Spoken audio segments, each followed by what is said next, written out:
As I introduced, I'm Yeonchul, Ambassador for Climate Change of the Ministry of Foreign Affairs. So I'm truly honored to be here and give you a brief account of the climate change regime and the first industrial revolution technologies. Time is so limited, I'd like to focus on today's topic. As we have experienced, we have continued to suffer from the heat waves, droughts, floods, and heavy precipitations, etc. And these events have happened not only in Korea, but also in the other parts of the world. So, extremely weather and abnormal weather has become now the normal. So these days, adaptation has been increasingly important in response to climate change. So it is often said, future is now in response to climate change. This means addressing climate change is not only for the future generations, but also for the current generation. And the adverse side effects of climate change are the global average temperature is rising and the sea level rising, and the most seriously threatened ecosystem and the water and the food, the shortage. And this year, in January, atomic scientists made a doomsday clock statement saying that the doomsday clock is set to 2 minutes to midnight, and which this is the closest it has ever been to the end of the world. And they said there are two simultaneous existential threats that humanity now faces. Those are nuclear weapon and climate change. Nuclear weapon and climate change are equally recognized as the most grave threats to the globe. It is, however, that the world leaders fail to deal with adequately these two, the most grave threats to the world. So, as Minister Jordan mentioned in his speech, a Swedish 16-year-old girl whose name is Greta Thunberg, she made a continuous protest against the adults' lack of concern for their future. And other youths in more than 100 countries joined the strike for climate. And now let's look at the development of climate change negotiations. In 1992, UNFCCC, it stands for the UN Framework Convention on Climate Change. The UNFCCC was adopted in 1992, and in 1997, the Kyoto Protocol was adopted. And in 2015, the Paris Agreement was adopted, as you are well aware. And let's compare the Paris Agreement with the Kyoto Protocol. The big difference between the Kyoto Protocol and the Paris Agreement is application. This means in Kyoto Protocol, the only developed countries has the enforced target of reducing greenhouse gases emissions, whereas in Paris Agreement, all the parties have the voluntary commitment, voluntary target of reducing greenhouse gases emissions. And if you allow me to define the climate change regime, then others say it is composed of UNFCCC and its instrument. The UNFCCC is United Nations Framework Convention on Climate Change, and this is the framework convention, so there would be no possibility of a change. And in accordance with this instrument, if this instrument is Kyoto Protocol, it is called as old climate regime, and if its instrument is Paris Agreement, it is called as a new regime. And here I'd like to emphasize that the Paris Agreement is the extended regime of Kyoto Protocol in terms of time and space, and it will be sustainable regime. For more details, Paris Agreement is extended regime of Kyoto Protocol in terms of time, in the sense that Kyoto Protocol has focused on historical responsibility in the past, while Paris Agreement has focused on not only historical responsibility, but also present and the future responsibility. In addition, the Paris Agreement is the extended range of the Kyoto Protocol in terms of the space, in the sense that in Kyoto Protocol, only developed countries have enforced target for greenhouse gases emissions, whereas in Paris Agreement, all the parties have the voluntary commitment of reducing greenhouse gases emissions. So, in short, once again, I'd like to emphasize that the Paris Agreement is the extended regime of Kyoto Protocol in terms of time and space, which is sustainable regime regardless of US withdrawal from the Paris Agreement. Now let's look at how the Paris Agreement was adopted. In September 2015, there was a US-China summit talk. It was in Washington, D.C.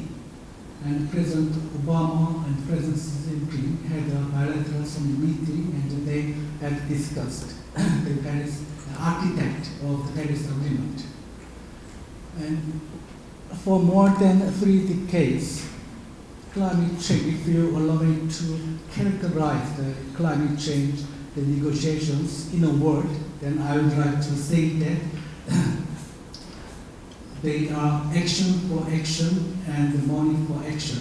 This means developed countries always insisted on action for action, while developing countries have always insisted on money for action. This means developed countries insist that we need developing countries climate action for addressing climate change. Otherwise, we cannot solve the climate change issue. On the other hand, the developed countries insisted that I acknowledge your argument, but we need your financial support for developing countries' climate action because developed countries have historical development. There's the summary of climate change negotiations over the last 3 decades. So there was a big deal between the US and China, so they acknowledged each other. So the Paris Agreement was adopted in 2015 in December. But after the change of US administration, President Trump claimed and declared withdrawal from the Paris Agreement in June 2017. But it is, however, quite fortunate that more than 2,500 local leaders have signed on to the WASI statement.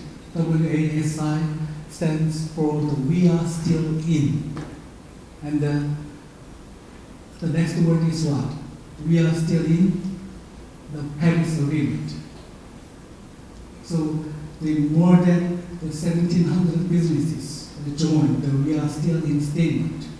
But it is quite interesting to see that when Bush administration refused to ratify Kyoto Protocol in 2000, most industries and business followed its measures. But in 2017, when President Trump declared the withdrawal from the Paris Agreement, most industries and the business refused to follow its measures. That's quite interesting to see, because most industries and business are investing a lot of money in renewable energy already. And now the France and China, they have tried to replace its US leadership in climate change. And as President Hong Dong-gun mentioned last year in Katowice, we were successful in agreeing the Paris rulebook, the common guidance with the flexibility. It is the victory of multilateralism. And over there, the Arnold Schwarzenegger was invited by Austria president, and because his original nationality is Austria, and he made a special guest speech, and over there he mentioned, we are still in more than 15 times. So he focused on, we are still in the Paris Agreement more than 15 times. And this year, IPCC has adopted 2019 refinement to the 2006 IPCC guidelines for national greenhouse gas inventories. And last week, I have been to Geneva to join the IPCC conference where we adopted the climate change and the land. And on the other hand, in one session in June, UNFCCC was successful in having the combined draft negotiating text on Article 6 guidance. So this means international community has been well preparing for the implementation of Paris Agreement. And now let's look at the relations between climate change and fourth industrial revolutions. The fourth industrial revolution technologies are characterized by the hyper-intelligence and hyper-connectivity and decentralization of actors and integration of activities. So now no single actor can deliver. And through our efforts to respond to climate change, we made a carbon-reduced environment characterized by decarbonization, and this will provide a new opportunity to the fourth industrial revolution. On the other hand, the fourth industrial revolution, characterized by digitalization, will make more response to climate change. So, in a nutshell, innovation and production and logistics through fourth industrial revolution technologies can contribute to drastically reduce the volume of resources and increase the efficiency of energy. The blockchain technology, energy personal age, and the smart city are closely related to the fourth industrial revolution technologies and climate change as well. And investment in renewable energy in 2015 has broken the record in 2015, amounting to 329 billion US in total, and the investment in 2017 amounting to 218 billion US dollars, exceeding fossil fuel investment for consecutive 6 years. Epilogue. It is often said IPCC messages are very, very fearful. We must do this and that. But I'd like to say IPCC messages are not fearful but hopeful, in the sense that IPCC report shows that climate change has been caused by human activities. This means the climate change caused by human activities can be solved by human beings. It's quite a hopeful message. And IPCC 1.5 degrees Celsius special report indicates that this IPCC 1.5 special report was adopted in Seoul last year in Korea. It shows that if we take climate action, then it can lead to sustainable development. What are good news? With regard to the new climate regime, we are moving toward a global low-carbon society. So the Paris Agreement in 2015 implies the launch of new climate regime, and the Paris Rulebook, almost done in 2018, implies the establishment of new climate regime. And now we are living in the survival of the fittest and so-called green survival. So we have to internalize the social cost of carbon, increase the social value, which is invisible value. So, in conclusion, our common future is not unclear. I think our common future is already given and clear. And we are moving towards low carbon society with the first industrial technologies, which is green survival. And management of carbon as public good, not as a free good, will be the key to the future success in the world. And next year, 2020, is called as a super year because it is the first year of applying the Paris Agreement. And 2030 is the target year of NDC, the National Determined Contributions, which is the national target for reducing greenhouse gases emissions. The 2030 is the target year of NDCs and SDGs, Sustainable Development Goals. So, next 10 years, next decade, from 2020 to 2030, will be the critical decade for decarbonization and digitalization. So I'd like to say that now is the time for preparation and implementation, and I'd like to close my presentation by saying that the fast mover will be the winner of the future in the world. Thank you so much for your attention. Thank you so much. Thank you.